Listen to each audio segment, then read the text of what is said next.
Alright, so here we are looking for set pulses from the op-amp LM124, and the one that is sensitive, the transistor Q9 is the most sensitive one. So we are moving around the laser beam that's shining on it to see if we could see the set pulse, and we are waiting for the set pulse to appear. So let's wait a little bit longer.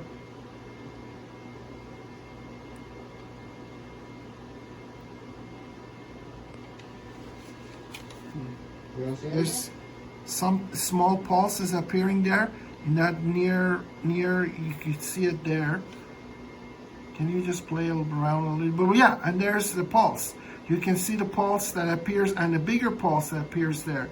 So in that area, could you leave it in that area? Just don't move around in that area.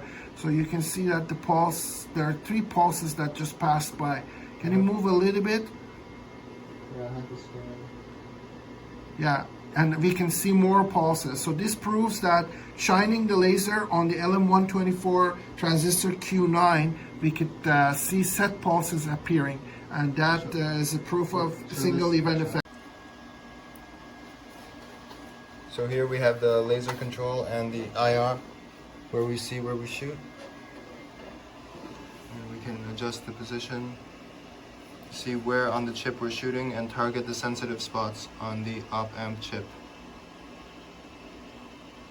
Can you show the position of the sensitive spot on the chip? Yeah. On the camera? Right that is here. Q9. Right here is Q9. All right. Okay, great. So this is the op-amp IC LM124, which we have connected here with a positive and negative output power supply. The red wire goes to plus VCC end of the circuit, which is plus 15 volts, and the purple wire goes to negative VEE, which is minus 15 volts.